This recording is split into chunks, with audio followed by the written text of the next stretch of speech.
뭔가 잘못한 사람한테 경찰이 미란다 원칙을 고지하는 거 영화나 드라마에서 보셨을 겁니다. 먼저 이 영상 보시고 얘기를 이어가 보도록 하겠습니다. 2018년 11월 13일 18시 35분부로 정보통신법 위반 혐의로 체포영장하고 압수영장을 동시 집행을 합니다. 이해되셨죠? 불리한 짓을 하지 않을 권리, 변호인 선임권이 있습니다. 이해돼요? 네. 본인이 갖고 있는 휴대폰, USB, 그저 카드 같은 거 다 압수가 가능합니다. 자, 그럼 지금부터 압수를 할 거예요. 휴대폰 갖고 있는 거 주시면 되세요. 오윤성 교수님, 저게 이제 이른바 미란다 원칙 고지하는 거잖아요. 그런데 그렇습니다. 대체 저 사람이 지금 뭘 잘못했길래 경찰이 저렇게 다 설명해주고 이제 체포합니다. 그랬을까요? 지난달에 돈을 받고 남성의 유흥업소 출입 기록을 확인을 해주는 소위 유흥탐정이라고 보도가 들어본 것 있었죠. 같습니다. 네네. 예. 그 사이트 운영자가 이제 경찰에 체포된 보도가 있었는데요. 네네. 지금 방금 체포된 저 남성은 그것을 보고 이제 자기 나름대로 착안을 해가지고 네. 모방 범죄를 하게 된 거예요. 아하. 그래서 이제 남성 500명의 성매매업소 출입 내역을 건당 3만 원에서 5만 원에 조회를 해가지고 아하. 18일 만에 2,300여만 원을 챙겼습니다. 어허. 그래서 이 사람은 마사지 업소에서 근무를 하면서 네. 가지게 된 네. 유흥업소 고객 관리 앱을 이용을 해가지고요. 아하. 그래서 이제 여성들이 자기 아는 지인이나 남편 그리고 네. 남자친구가 거기에 출입을 했는가 이것을 의뢰한 것을 가지고 범행을 해가지고요. 네. 지금 방금 보시는 바와 같이 정보통신망 이용 촉진법 위반 혐의로 하하. 현재 입건이 됐고요. 네. 지금 경찰은 이와 유사한 다른 모방 범죄가 있는가에 대해서 수사를 네. 확대해 나가고 있습니다. 하하. 유흥탐정. 이 말 자체도 뭔가 솔깃하게 만들잖아요. 왜냐하면 내 남편이나 내 남자친구가 혹시 저런 곳을 드나들었는지를 궁금해하는 사람들을 위해서 만들어진 애초에 사이트인데 애초에 그 사이트 운영자는 체포가 됐어요. 그런데 손수호 변호사님, 네. 이번에 검거된 사람은 저 사이트에 착안해서 모방한 건데 그런데도 2,300만 원 수익을 얻었다면 여전히 내 남편, 내 남자친구가 이런 데 가는지를 궁금해하는 사람이 있다는 거예요, 진짜? 그렇습니다. 기간도 길지 않았어요. 그러니까 20일 사이에 이렇게 아하. 2,300여만 원의 불법 수익을 얻은 거기 때문에 네. 여전히 수요가 있다. 야.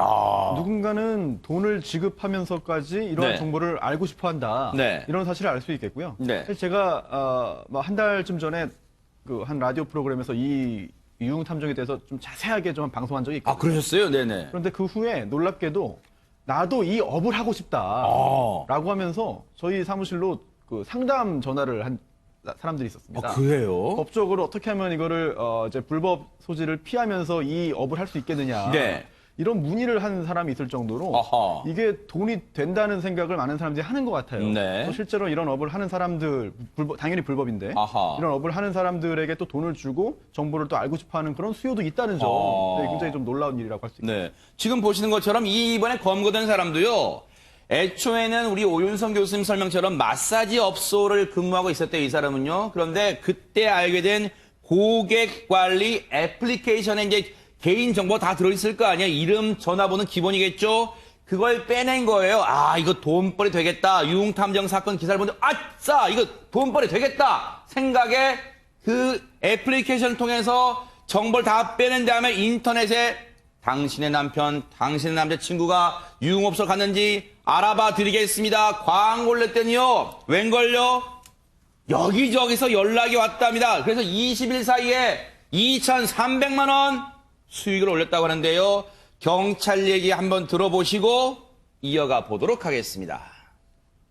수법은 같은 수법이고요. 이제 어플리케이션만 조금 다른 어플리케이션 사용을 했습니다. 여성분들이 다 자신의 지인이나 남편, 남자친구를 의뢰를 했던 걸로 확인됐습니다. 현재 다른 계좌 또 누가 있는지 확인하고 있습니다. 다른 피해자가 있는지는. 공범은 아닌 걸로 확인이 됐습니다. 최명기 원장님, 혹시라도 이제 시청자분들이 오해하실까봐 제가 이런 유흥업소를 가는 뭐 남성분들 두둔하는 게 아니라요. 왜 그러면 자신의 남편이나 남자친구가 이런 데 간 거를 알고 싶어서 의뢰를 하게 될까요? 왜 그럴까요? 이 남자들은 본인들은 아내나 여자친구를 속이고 있다고 생각하지만 네. 아내나 여자친구는 평소에 행동에서 바뀐다거나 네. 특정 시간대에만 전화가 안 되면 딱 알아요, 이제. 대부분 네. 의심을 하게 돼요. 네. 근데 결혼이라고 하는 거는 일단 우리가 알다시피 결혼의 가장 커다란 전제는 우리 결혼 서약을 할 때 네. 다른 여성과 성관계를 가지지 않겠습니다. 다른 네. 남성과 성관계를 가지지 않겠습니다가 결혼 서약에 드러내놓고 들어가진 않지만 네. 그게 결혼의 가장 커다란 전제이거든요. 아하. 그거를 비밀로 한다는 거는 이 남성의 입장에서는 뭐 성매매는 특정 여성과 한 게 아니니까 외도가 아니야라고 주장하더라도 네. 안 되는 거거든요. 그러니까 네. 당연히 배우자 입장에서는 궁금할 수밖에 없고요. 아하. 그런 다음에 여자친구의 입장에서는 이렇거든요. 네. 성매매를 갖다 하는 여성은 나중에 결혼을 했을 때 다른 여성과의 외도를 할 확률도 올라가게 되는 거고요. 네. 아하. 남성들의 입장에서는 성매매일 뿐이야라고 하지만 여성들의 입장에서는 그런 불결한 관계를 가진 후에 자신이랑 관계를 가진다는 게 더욱더 불쾌하거든요. 아, 네. 그렇기 때문에 궁금할 수밖에 없지요. 아하. 이 부분에 대해서는 이제 경찰도 확인 중이라고 하는데 네. 이제 경찰 얘기를 들어보면 이 운영자들이 이 여성들을 끌어모으기 위해서 네. 이 정보, 그러니까 출입 정보뿐만 아니라 도청까지 해주겠다라고 아하. 얘기를 했다고 합니다. 네. 그래서 이런 식으로 이제 여성을 끌어들인 겁니다. 그런데 내 남편이나 내 남자친구가 유흥업소에 다녔는지를 알아봐 주세요. 의뢰를 하신 분들도 나름 고충이, 심적 고통이 있었나 봐요. 홍수민 아나운서. 네, 그러니까 이제 이런 얘기를 한번 들어보면 정말 죄송해요. 혹시 언제쯤 보내주실 수 있는지 시간을 알 수 있을까요? 그러니까 그 의뢰한 정보를 언제 받을 수 있을지 네. 이렇게 운영자한테 메시지를 보낸 것까지 이렇게 확인이 됐습니다. 아하, 이거군요. 네. 결과는 언제쯤 볼 수 있어요? 저녁에요. 이렇게 되고요. 이런 얘기도 있습니다. 정말 죄송해요. 보세요. 정말 죄송해요. 혹시 언제쯤 보내주실 수 있는지 시간 알 수 있을까? 이 여기서 보내달라는 것은 내 남편, 내가 의뢰한 남자친구든 남편이든 간에 출입한 기록을 좀 알 수 있어요. 언제쯤 보내줄 수 있어요. 지금 너무 괴로워요. 아무것도 못하고 있대요. 아, 정말 이 정도로 뭔가를 알고 싶은가 봐요. 그런데 앞서 홍순빈 아나운서 설명처럼 이 모방범죄 한 사람이요. 제가 도청도 해드립니다. 그러니까 이 도청도 할 수 있다는 사실을 널리 퍼뜨려 주세요. 홍보까지 하고 있는 SNS 메시지도 경찰이 이번에 공개를 했어요. 그만큼 요게 돈벌이가 된다고 이 모방범죄를 저지른 사람은 생각한 거죠. 보세요. 200이요. 아마 200을 어떤 200만 원인지는 모르겠습니다만은 어떤 암호 같은 말을 사용하고요. 카톡 문자 다 확인 가능, 전화 통화 내역 녹음됨 200만 원 내면 도청 가능하다는 것을 홍보를 한 것 같아요. 보세요. 홍보도 할게요. 그랬더니 네, 그리고 도청된다는 점도 홍보해 주세요. 참 어떻게 보면 뻔뻔합니다. 불법적인 일을 널리 홍보해달라고 지금 홍보해달라고 하는 꼴이니까요. 그런데 손 변호사님, 네. 이게 왜 걱정되냐면 이게 엉뚱한 범죄, 다른 범죄로 악용될 수 있기 때문에 더 우려가 되는 것 같습니다. 예, 그렇습니다. 이게 굉장히 좀 위험한데요. 네. 물론 저기에 들어있는 그 정보 중에 사실로 확인되는 경우도 있을 거예요. 하지만 상당수는 이제 실제와 다릅니다. 아하. 예, 그래서 어떤 그 여성이 자신이 오랫동안 사용했던 그런 전화번호로 입력을 해서 알아봤더니 거기서 또 여러 건의 그런 출입 기록이 나왔다는 회신을 받았거든요. 아, 그래요? 이걸 볼 때 정확하지 않은 정보들이 상당히 들어있어요. 아하. 그리고 또 저런 정보를 가지고 있지도 않고 네. 또 앱을 소유하고 있지도 않은 사람이 네. 그냥 마음대로 답을 해주는 경우도 많습니다. 사기죠. 네. 네. 그래서 저런 유흥탐정이라는 그 이름을 쓰는 저런 그 데이터베이스의 정확도가 과연 어느 정도이냐. 그러네요. 정말 장담할 수 없고요. 그러니까요. 또 저 잘못된 그냥 마음대로 지어낸 답을 얻은 다음에 그로 인해서 또 가정 분란이 생기고 분쟁이 생기고 또 범죄까지 이어질 수가 그러니까요. 있어요. 네. 그럴 가능성이 매우 높습니다. 네. 그런데 이 모방범죄, 유흥탐정이라는 이 애초에 사이트에 모방범죄를 저지른 사람이요. 오윤성 교수님, 나름대로 자기 딴에는 경찰의 추적을 따돌리려고 머리를 썼다면서요? 네, 처음에는 이제 계좌 추적을 이용을 했어요. 네. 그런데 이제 결국 저렇게 범죄가 이제 지속되면 경찰에 의해서 계좌 추적이 당할 수가 있으니까 아하. 계좌 이체를 갖다 처음에 이제 이용을 하다가 이것을 갖다 문화상품권으로 바꿉니다. 아하. 그래서 문화상품권을 이제 그 바꾸는데 그것도 핀 번호만 알려달라. 그런 식으로 해가지고 결국은 이제 금전적인 이득은 본인이 취하면서도 네. 경찰의 추적은 본인이 교묘하게 피할 수 있는 그런 방법을 네. 이제 사용을 했는데요. 결국 네. 이제 뭐 경찰에 의해서 적발이 된 것이죠. 아하. 그러면 손수호 변호사님, 이 네. 남성요, 모방범죄 저지른 이 남성뿐만 아니라 혹시 이 사람에게 좀 알아봐 주세요라고 의뢰한 사람들, 이 사람들까지도 처벌받을 수 있나요? 어떻습니까? 그런 가능성도 완전히 배제할 수는 없어요. 아, 그래요? 네, 왜냐하면 완전히 이미 그 행위하신 그런 범죄의 결과를 단순히 전달받은 게 아니라 이제 불법적인 행위를 하도록 이렇게 돈을 주면서 이제 그 시켰을 경우에는 아하. 그에 따라서 그 자체가 또 범죄 행위가 될 수 있거든요. 네네. 그리고 이 유흥탐정 이 사이트를 운영해서 정보를 불법으로 제공하는 사람들이 범죄를 여러 가지 네. 현행법령 중에 여러 가지를 위반할 소지가 있거든요. 아하. 그렇다면 그러한 범죄로 인해서 범죄를 통해서 정보를 얻어서 주십시오라고 하는 것 자체도 범죄 행위가 될 수 있는 거예요. 네. 좀 씁쓸합니다. 왜냐하면 내 남편, 내 애인이 남자친구가 유흥업소를 드나들었는지를 알아봐달라는 세태가 참 씁쓸하지만 그보다 더 중요한 거는요. 애초에 그런 데 발걸음을 하지 않는, 그래서 신뢰를 주는 그런 게 더 중요하지 않나 그런 생각도 해봅니다.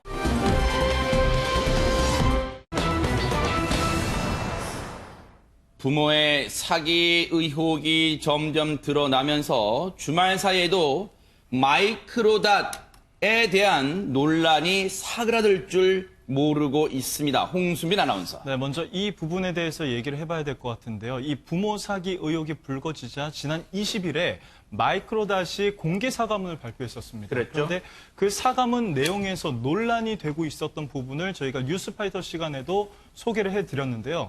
먼저 그 부분을 좀 짚어보면 당시에 마이크로닷은 그 사과문에서 20년 전 충북 제천을 발칵 뒤집었던 이 사건의 주인공이 부모님인지 전혀 몰랐다라고 했었습니다. 네. 그러면서 5살 뉴질랜드로 이민 갔던 당시 너무 어려서 인지할 수 없었다 이렇게 얘기를 했었는데 네. 이 사과문을 본 한 이 피해자들이 네. 마이크로닷은 물론 친형 산체스에게 찾아갔었다. 네. 하지만 당시에 철저히 외면당했다. 네. 부모가 저지른 일을 본인에게 떠밀지 말라고 했었다. 네. 그러면서 SNS에도 같은 내용을 올렸지만 아마도 이 형제에 의해서 차단당했다 이렇게 주장을 하면서 논란이 됐었습니다. 아하. 그런데 그 이후에도 마이크로닷의 진정성을 의심받는 이 논란들이 계속 불거지고 있습니다. 네.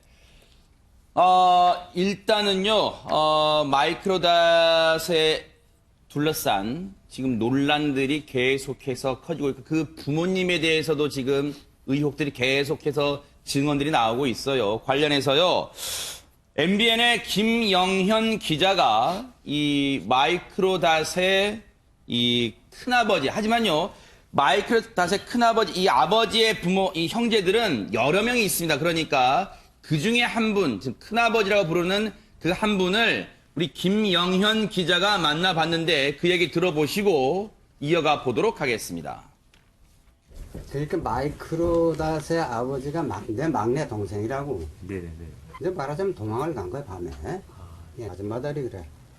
밤새도록 뭐 서로 실현해가지고 동네 개가 짖고 사람이 뭐 잠을 못 잤다고 밤에 잠 하나도 못 잤다고 그러더라고. 사람도 소도 뭐 기계듯이 많아서 트럭타커당 다 가져갔더라고.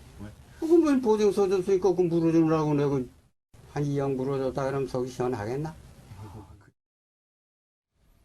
일단 이 큰아버님을 김영현 기자가 만나봤을 때 지금 얘기로는 평소에도 지금 뭐 왕래가 없었던 이런 얘기를 하고 있잖아요. 네, 그런데 바로 이 부분이 마이크로닷이 지난 9월에 출연했던 방송 내용과 맞물리면서 지금 네. 논란이 되고 있습니다. 왜요? 그때 뭐라고 했는데요? 그 예능 프로그램에서 이 마이크로닷이 한 에피소드를 공개했습니다. 네. 큰 아버지와의 에피소드예요. 요즘 뭐 출연하고 있는 이덕화 씨와 그 방송 중에서 친해지면서 네. 자신의 아버지보다 6살 많은 이 이덕화 씨를 형님이라고 부르기 시작했는데 그럼 방송에서 그렇게 불러요? 그렇게 얘기를 했습니다. 그러니까 이게 이제 습관이 들다 보니까 큰 아버지와도 통화를 했을 당시 네. 큰 아버지도 여기서 말하는 큰 아버지는 자신의 아버지보다 6살이 많다고 합니다. 아, 그래요? 그러니까 이덕화 씨와 동갑인 거죠. 아, 그래요? 그러면서 이 큰 아버지에게도 형님이라고 불렀다라는 재밌는 이 에피소드를 공개를 했었는데 네. 조금 전에 보신 그 MBN 그 취재 내용을 보니까 네. 아니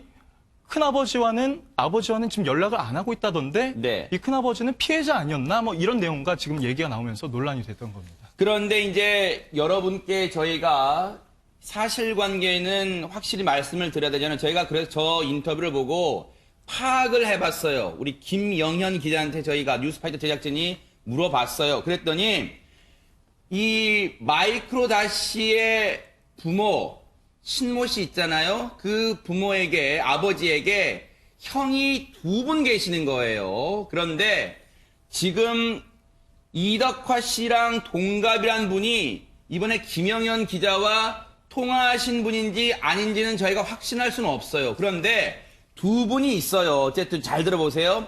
2분의 큰아버지가 있는데 일단 언론에 지금 MBN과 말고 다른 언론 인터뷰에서 했던 큰아버지는 이렇게 말을 하고 있어요.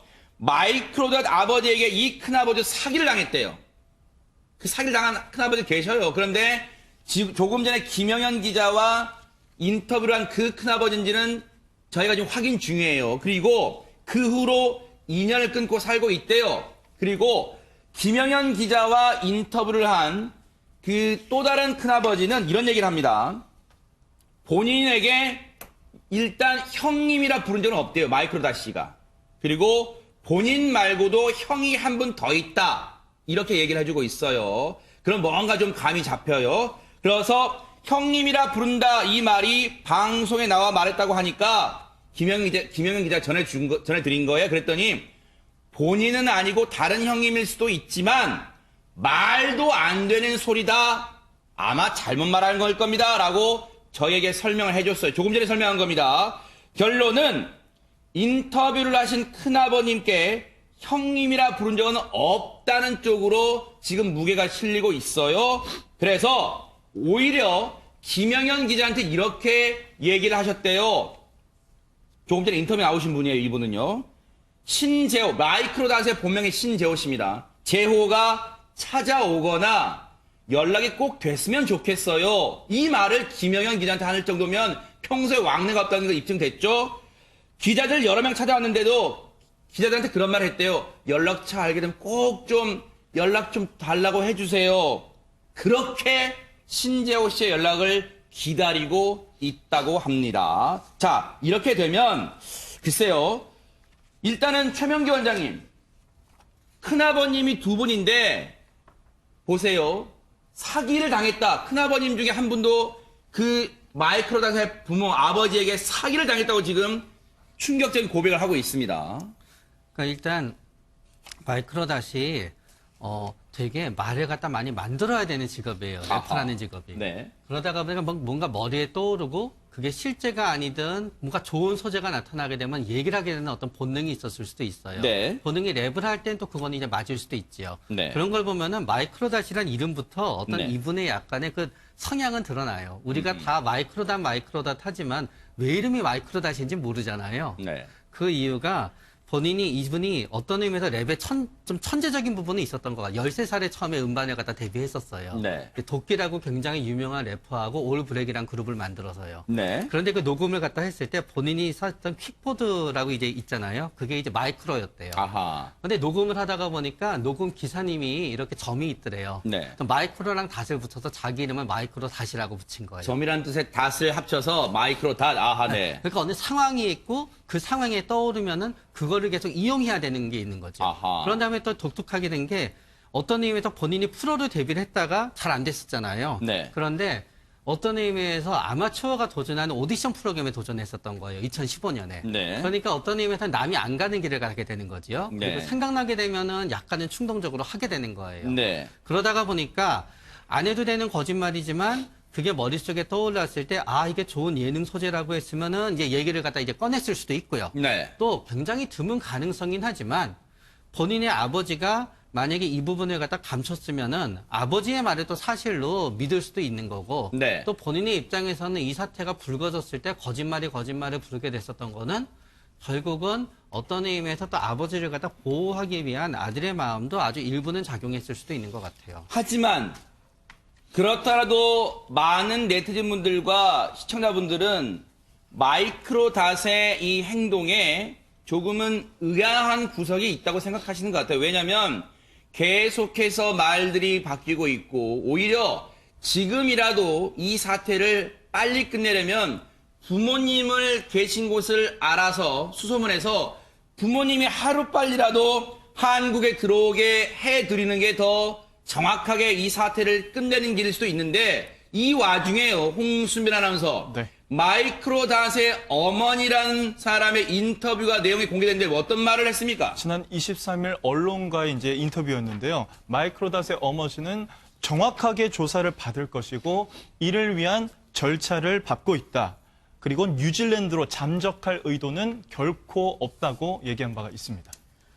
제가요, 이런 생각이 저만 드는 건지 모르겠지만 잠적하거나 도피 의도는 결코 없다. 그러면 그동안 20년 넘게 그럼 뉴질랜드에서 뭐 하고 계신 거예요? 이 피해자분들은 떠올리지 않으신 거예요? 자, 그런데 오윤성 교수님 여기서 궁금증이 또 하나 있습니다. 언론은 접촉이 되는 마이크로닷의 부모님에 대해서 지금 인터폴은 적색 수배를 했잖아요. 그런데 왜 연락이 안 되는 겁니까? 연락되는 걸 지금 감추고 있는 겁니까? 뭡니까, 지금? 그거는 아니고요. 지금 이제 제천경찰서가 이제 충북경찰청에다가 네. 인터폴 적색 수배를 의뢰를 했습니다. 아하. 예, 그렇게 되면 충북경찰청에서는 이제 우리 경찰청을 통해서 인터폴로 다시 의뢰를 하게 되겠죠. 절차를 밟는 거예요? 그래서 지난번에 이제 22일 날 그렇게 했기 때문에 네. 오늘이 이제 26일이니까 4일 정도 지났으니까 네네. 지금 이제 제가 알고 있기로는 아마 그 절차가 지금 진행 중일 거로 알고 있습니다. 그래서 아까 이제 그 기자가 전화를 해가지고 그냥 네. 단순히 접촉을 하는 거 이외에 네. 만약에 인터폴에서 적색 수배가 내려졌다라고 하면은 그때 당시에 바로 23일 날 언론하고 전화 통화하지 않았습니까? 네. 그러니까 22일 날 적색 수배가 내려지고 23일 날 전화 통화를 했다라고 하는 것은 본인들도 이제 이것이 다 드러나가지고 더 이상 이렇게 뒤로 미룰 수가 없는 그런 네. 상황이구나라고 인식을 한 것 같아요. 그래서 제가 볼 때는 이번에 한국분이 뭐 인터폴 총재로 가시지 않았습니까? 그랬죠. 네. 그래서 아마 이것은 뭐 정식적으로 수사가 진행을 될 거로 기대를 하고 있습니다. 네. 그런데 이 어제 지난 금요일부터요 그런 얘기가 쭉 나왔어요. 마이크로닷의 행적이 좀 묘연하다. 그래서 일각에서는 뉴질랜드로 지금 가 있는 거 아니냐. 지금 뭐 그런 얘기도 나왔었는데 이에 대해서는 어떻게 지금 돼가고 있습니까, 홍수민 아나운서? 그러니까 이제 지난번에 그 SNS에서 마이크로닷의 위치가 나오는데 그게 부모님이 식당을 운영하고 있었던 뉴질랜드 오클랜드로 나왔습니다. 네. 그래서 과연 마이크로닷이 지금 국내를 떠나 있는 게 아닌가 뭐 네. 이런 얘기를 했는데 네. 일단 이에 대해서 소속사 측은 뭐 그거에 대해서 언급은 안 하고 모든 방송에서 마이크로닷은 자진 하차하고 활동을 중단하겠다 이런 보도 내용을 뿌렸습니다. 손 변호사님, 지금 홍순빈 아나운서 설명처럼 명쾌하게 해석된 것 같지는 않아요. 지금 마이크로닷이가 국내에 있는지 아니면 혹시라도 부모님을 만나러 뉴질랜드로 간 건지 지금 그조차는 파악되지 않고 답변도 하지 않고 그냥 마이크로닷이 모든 방송 하차하고 활동 중단하기로 했다. 그런데 이걸 보시는 시청자분들은 사실은 이 내용은 답정너 아니야. 어떻게 이 논란 속에서 방송 활동할 수 있겠어? 이런 생각하시는 분도 많으실 것 같습니다. 항상 법적인 의무가 있는 행동만 해야 되는 건 아니죠. 네. 법적으로 의무가 없다 하더라도 본인이 속해 있는 그런 업계 와의 어떤 그 관계 속에서 네. 필요한 그런 언사들이 있는데 네. 조금 전까지만 해도 활발하게 언론에 등장을 하고 또 예능 프로에서 또 웃음을 줬던 그런 그 연예인이 이렇게 안 좋은 일에 또 휘말린 경우에 어떻게 하는 것이 가장 좋겠는가. 여기에 대해서는 뭐 여러 가지 방법들이 있고 생각이 다 다릅니다. 네. 그런데 뭔가 감추고 있다. 뭔가 솔직하게 이야기하지 않고 있다. 네. 뭔가 누릴 것은 누리면서 본인에게 불리한 상황이 되니까 그냥 숨은 거 아니냐. 이런 인식을 주면 추후에 복귀하는 것도 상당히 더 어려워질 수가 있거든요. 네. 그래서 좀 가슴 아프고 뭔가 떳떳하지 못한 일이 있다면 그런 거를 그래도 꼭 참고 최대한 솔직하게 이야기하는 게 본인에게도 도움될 텐데 네. 혹시 그렇지 못한 부분이 있다면 이건 오히려 본인에게도 도움이 되지 않을 것 같아서 안타까운 네. 생각이 듭니다. 이런 가운데 사실은 그런 생각이 들잖아요, 여러분들. 피해를 보신 분들은 이게 20년의 세월이지만요, 20년 동안 밤에 잠도 제대로 못 주무셨을 것 같아요. 왜냐하면 억장이 무너지고 분통 터지고 떼인 돈도 생각나고 여러 가지 생각도 들 거 아니에요. 그러다 보니까 손 변호사님, 네. 이 피해자분들이 지금 뭐 공동 대응을 준비하다 이런 얘기가 들리고 있어요. 그렇습니다. 지금 이제 피해자들이 굉장히 많은 것 같아요. 네. 그래서 이 피해 금액을 합해보니까 뭐 20억 원이 넘는 것으로 지금 아, 잠정 그런 네. 집계가 되고 있는데, 네. 그 중에 그 한 분인 이 60대 피해자가 지금까지도 피해자 30여 명과 연락을 하고 있다. 그래요? 라고 이제 이야기를 했어요. 어. 물론 그 중에 또 이제 시간이 많이 흘렀기 때문에 지금까지 이제 세상을 떠난 그런 네. 피해자들도 있고, 또 아예 이 고향 동네 제천을 떠나서 연락이 안 되는 그런 그 피해자들도 있는데, 세상에네. 그래도 여전히 30명은 연락이 된다는 거예요. 네. 그래서 이 증거가 있는 그런 피해자들을 다 모아서 네. 대책위원회를 구성을 하고 또 기자회견을 하고 네. 이렇게 공동 대응에 나설 계획이다라는 네. 입장을 밝혔습니다. 근데 뉴스파이터가 여러 차례 전해드렸습니다만은 이게 당시에요. 20여 년 전인데요. 98년 정도 있었던 일인데 20년 전에요. 당시 그 지역을 정말 떠들썩했습니다. 손 변호사님 당시 그래서 네. 해당 지역 심에도 한 3단, 4단 기사로 크게 났어요. 네. 그렇습니다. 이게 제천 지역인데요. 네. 이게 제천 송악면에서 발생한 사건인데, 당시에 그 마이크로닷의 아버지 신모 씨가 젖소 농장을 운영하고 있었습니다. 네. 그런데 이제 97년에서 8년 사이에 이제 대출을 이제 받은 거예요. 아하. 당시 대출을 받으려면 담보가 필요한데, 아하, 네. 그 중에 이제 뭐 부동산이 있으면 담보로 제공하겠습니다만 그게 아니라 사람이 이제 담보가 되는. 바로 저렇게 네. 보도가 났어요. 네. 아하, 네. 연대 보증인데요. 네. 그런데 그 마을 사람들에게는 연대 보증을 사달라 부탁을 해가지고 나 이제 금융권으로부터 이제 그 돈을 빌린 거예요. 아하. 그런데 문제는 네. 그 후에 이제 계속해서 농장을 열심히 운영하면서 빚을 갚고 뭐 이자를 갚고 해서 연대 보증인에게 피해가 가지 않도록 해야 되는데 네. 그렇게 하지 않은 겁니다. 아하. 98년 5월에 돌연 농장을 처분하고 뭐 잠적하고 네. 네덜란드로 출국을 해버렸거든요. 아하. 그래서 이게 사실 열심히 이제 빚을 얻어서라도 농장을 열심히 운영하려고 했으면 네. 그 후에 설령 그렇게 잘 되지 않고 실패했다 하더라도 형사적으로는 문제가 되지 않습니다. 네. 민사적인 부분만 문제가 되는 거죠. 네. 그런데 그게 아니라 애초에 처음부터 빚을 갚을 생각이 없었다. 네. 연대보증인을 속여서 네. 금융권으로부터 돈을 받고 뉴질랜드로 도피하려고 했고 실제로 그렇게 했다면 이거는 연대보증인들에 대한 사기죄가 될 수 있거든요. 아하, 네. 이런 부분들이 현재까지 문제가 되는 네. 되는 그런 상황이죠. 그런데요, 앞서도 말씀드렸지만요, 당시 피해를 당하신 분들은 지금도 하루를 편안히 못 보내세요. 그리고 많은 분들이 지금 피해를 호소하고 있고 그분들 중에 일부는요, 안타깝게도 그 사이에 20여 년의 세월 사이에 이 숨을 거두신 분도 몇 분 계시다고 합니다. 그런데 그 피해자 중에 한 분이 언론 인터뷰 어렵게 결정하셨을 거예요. 언론 인터뷰를 통해서 그동안의 심경과 그동안에 자기가 알고 있던 이 마이크로닷 씨의 부모가 이 사기 행각을 벌이고 도피를 한 상황까지도 자세하게 상세하게 기억을 하고 있었는데 홍순빈 아나운서 네. 인터뷰에서 어떤 내용 밝혔습니까? 일단 그 피해자는요, 마이크로닷 형이 학교를 안 온 거예요. 집에 가보니 집이 난장판이었고 목장은 비어 있었다. 그러니까 당시에 그 상황을 이렇게 설명을 하고 있었어요. 바로 이 부분이 일각에서 이 마이크로닷 씨의 부모가 물론 그때 마이크로닷 씨는 5살이라고 했으니까요. 마이크로닷 씨의 부모가 야반도주 한 게 아니야. 그런 정황을 지금 알려주고 있는 거예요. 네, 말씀하세요. 그렇습니다. 네. 뭐 이렇게 여기 보시면 야밤에 밤새 5톤차 40대 분량의 소를 날랐다. 한 번에 나른 게 아니라 밤새 날랐다. 하루아침에 소들이 사라졌다. 네. 이렇게 얘기를 하고 있었던 거죠. 아하. 그러니까 마이크로닷 부모는 이미 공항에 가 있었고 소 대금을 공항에서 받았다고 합니다.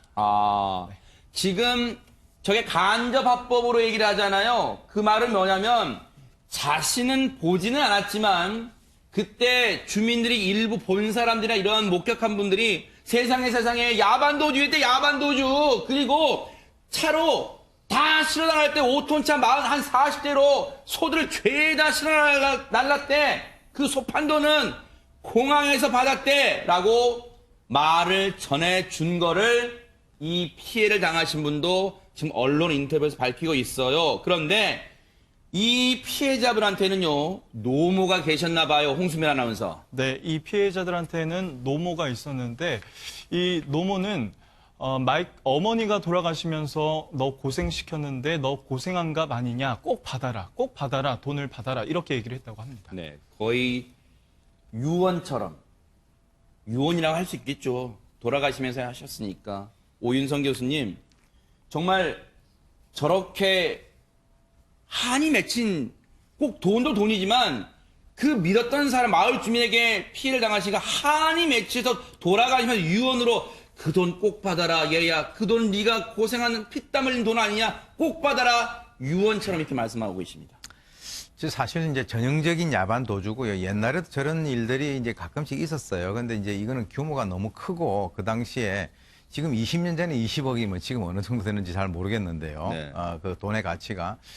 그래서 지금 뭐 얘기가 뭐 나오는 것이 그러면 그 지금 마이크로다시가 5살 때 부모가 한 것에 대해서 왜 자식이 거기에 대해 가지고 비난을 받아야 되느냐 이런 얘기도 있고 네. 이것이 뭐 현대판 연좌제가 아니냐 이렇게 얘기를 하고 있긴 있습니다. 네네. 그런데 사실은 이게 이제 그 남의 눈에 피눈물 나게 하는 이런 어떤 종류의 범죄 같은 건 어떻게 보면 이게 가정 파괴범이거든요.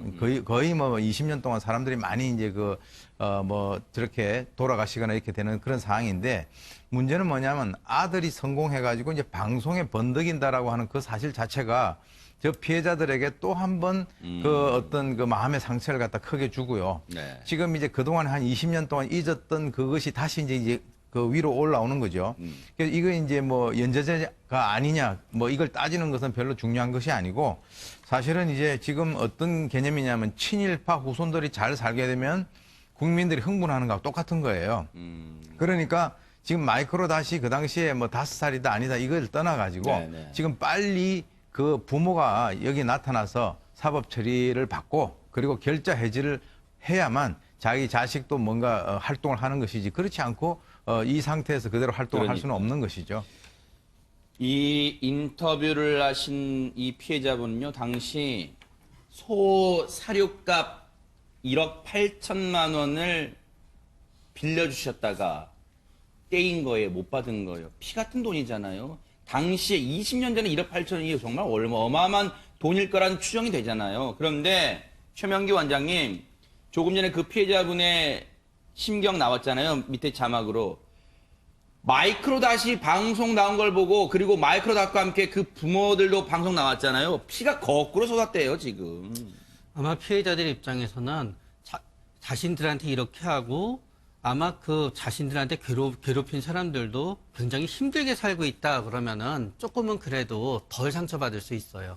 그러나 자신들한테 이렇게 상처를 갖다 주고 나서 너무너무 잘 살고 있다는 얘기를 들으니까 지나간 세월이 더욱더 피해자들 입장에서는 억울할 수밖에 없는 거예요. 네. 그리고 물론 그 자체를 나쁘다고 할 수는 없겠지만 방송 중에 그것도 나왔다면서요. 뉴질랜드 집 우리 성공해가지고요. 집을 하나 샀어요. 형과 같이요. 이게 한 19억이에요.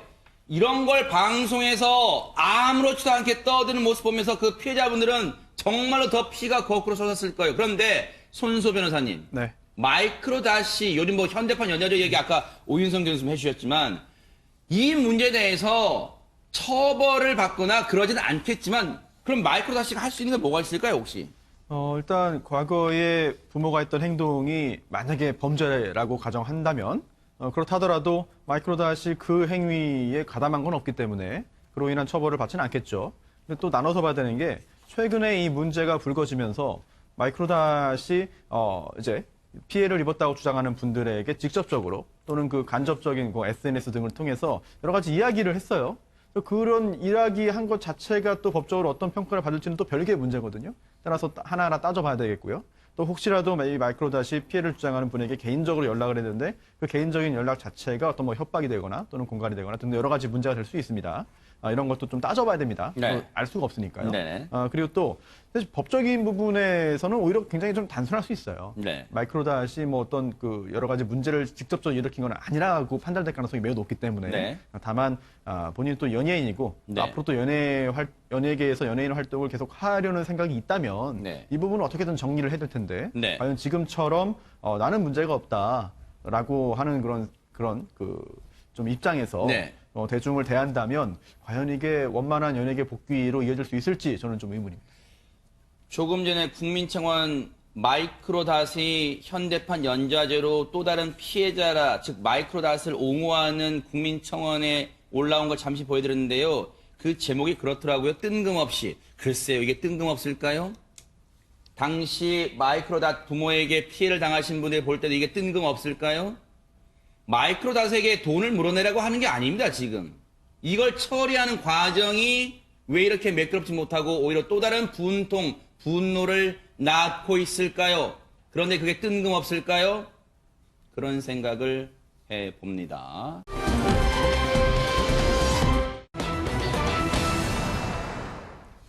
도로에서는요, 정말 일촉즉발의 순간, 그리고 전혀 생각지도 못한 순간들이 많이 일어나죠. 이번에도 그 얘기를 해보도록 하겠습니다. 홍순빈 아나운서. 네, 이런 아찔한 상황이 눈앞에서 펼쳐졌는데도 한순간의 주저함도 없이 현장으로 뛰어든 시민들이 한두 명이 아니었다고 합니다. 어떤 모습인지 영상으로 확인해 보도록 하겠습니다.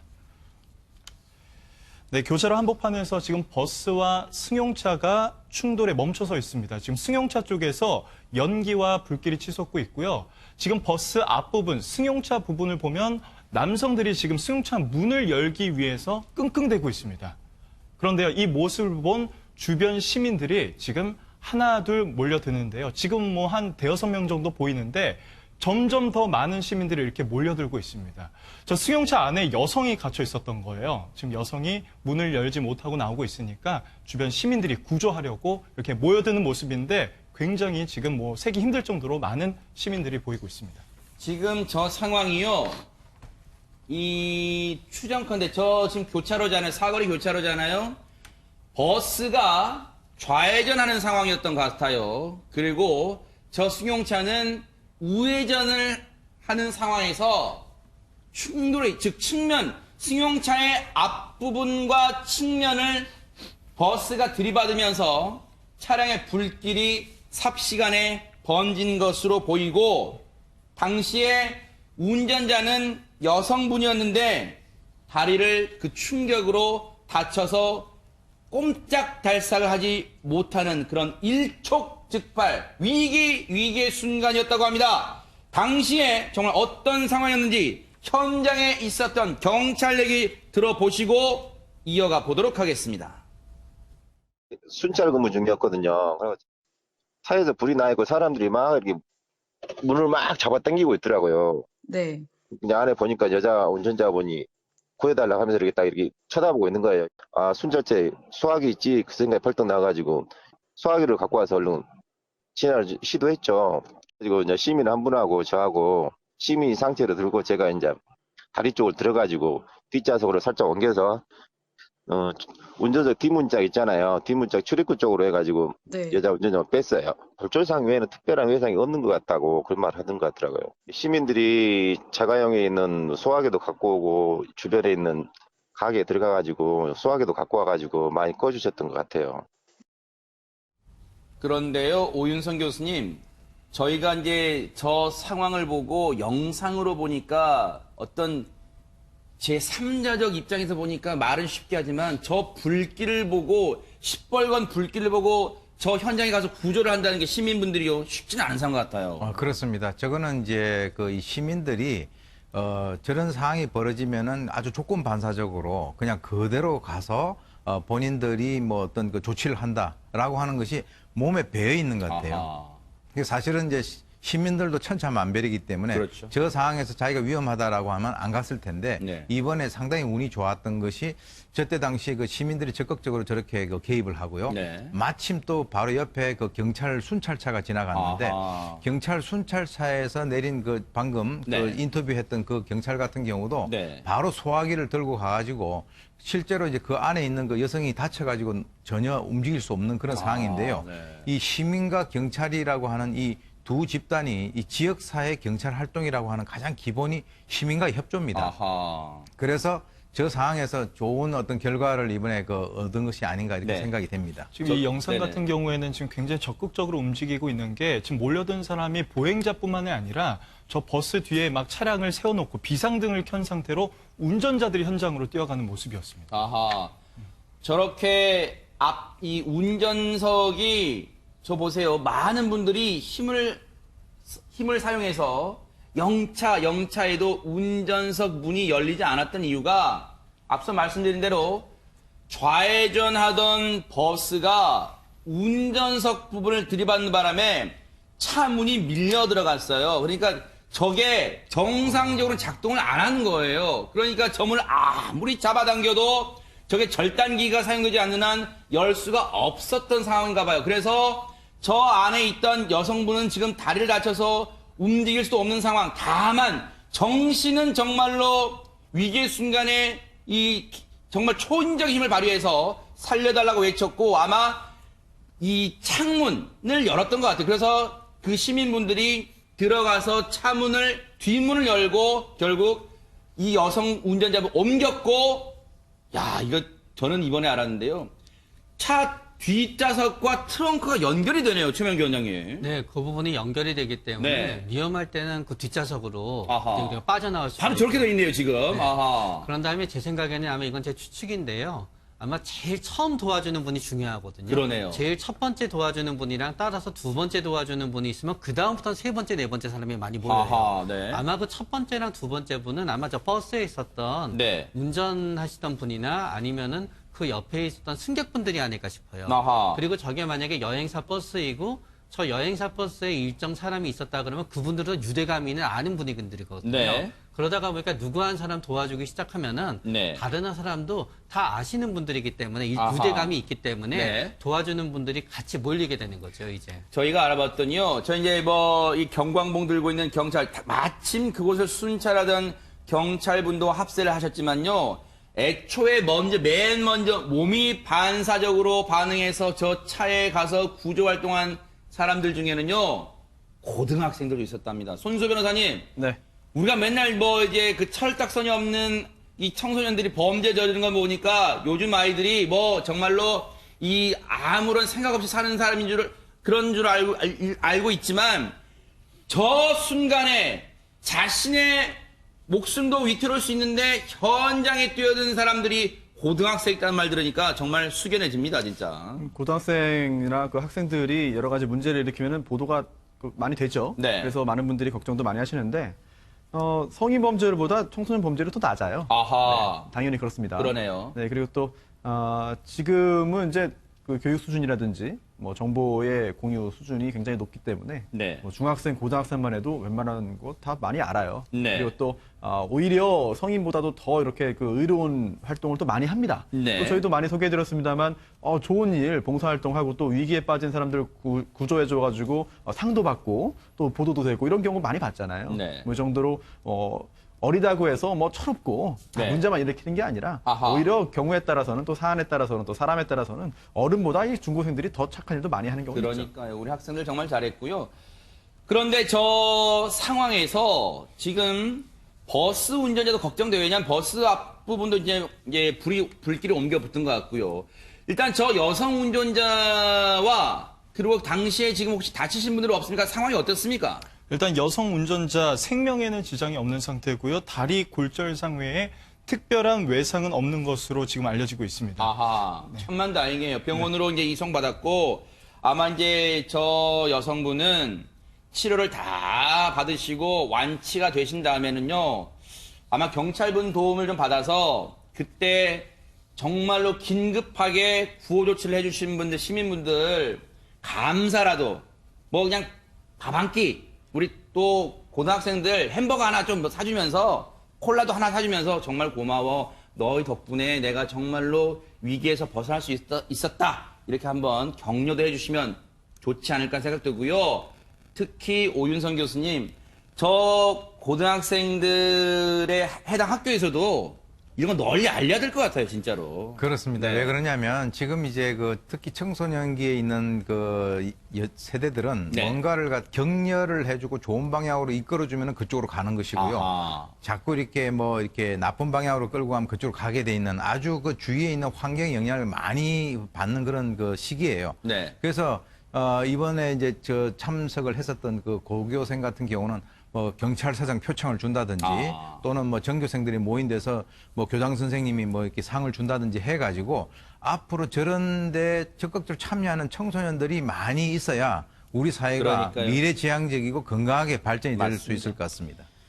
이 고등학생들 부모님들이 혹시라도 이걸 나중에 아시고 아이고 이놈아 학원 끝나면 곧장 집에 올 것이 뭘 저걸 도와주고 그래라고 하실진 모르겠습니다만 정말로 이런 학생들이 아주 큰 인물 되는 겁니다. 부모님들이 꼭 한번 이 아들들, 자제분들 한번 안아주시기 바랍니다.